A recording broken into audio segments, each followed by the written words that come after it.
ইসলামাবাদে যুক্তরাষ্ট্রের সাথে দ্বিতীয় দফার শান্তি আলোচনায় অংশগ্রহণ করেনি ইরান।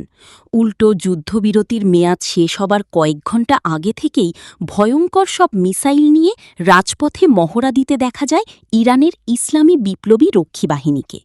ইরানের জনতার কণ্ঠেও ছিল জোরালো সমর্থন। তারা রাজপথে নেমে আইআরজিসিকে সমর্থন দিতে দেখা যায়।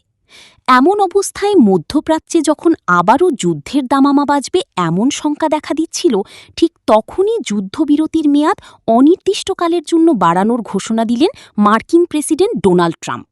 তিনি জানিয়েছেন, কূটনৈতিক সমাধানের সুযোগ দিতে যুক্তরাষ্ট্র তাদের পরিকল্পিত সামরিক হামলা আপাতত স্থগিত রাখবে। মঙ্গলবার সামাজিক যোগাযোগ মাধ্যমে দেওয়া এক পোস্টে ট্রাম্প বলেন, পাকিস্তানের মধ্যস্থতাকারীদের অনুরোধে এই সিদ্ধান্ত নেওয়া হয়েছে।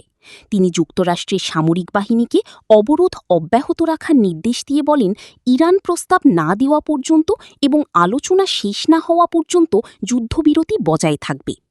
এই সিদ্ধান্তের কয়েক ঘণ্টা আগেও ট্রাম্প যুদ্ধবিরতি বাড়ানোর বিপক্ষে অবস্থান নিয়েছিলেন এবং ইরানকে সতর্ক করেছিলেন সময় দ্রুত ফুরিয়ে আসছে। হঠাৎ এই অবস্থান পরিবর্তনকে ঘিরে আন্তর্জাতিক মহলে নানা আলোচনা শুরু হয়েছে।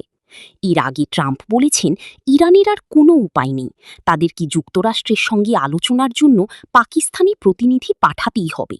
সিএনবিসিকে দেওয়া এক সাক্ষাৎকারে প্রেসিডেন্ট ট্রাম্প বলেন, তিনি নিশ্চিত যে যুক্তরাষ্ট্র শেষ পর্যন্ত দারুণ একটি চুক্তিতে পৌঁছাতে পারবে। তার কাছে প্রশ্ন করা হয়েছিল, যুদ্ধবিরতি আরও বাড়ানো হবে কিনা। জবাবে ট্রাম্প বলেছেন, আমরা খুব কঠোর অবস্থানে আছি। এই যুদ্ধবিরতির মেয়াদ আর বাড়বে না যদি চুক্তি না হয়। পরে ট্রাম্প বলেন, আমি মনে করি বোমা হামলা হবে, কারণ সেটাই হবে ভালো দৃষ্টিভঙ্গি। তিনি আরও বলেন, চুক্তি করার জন্য হাতে বেশি সময় নেই।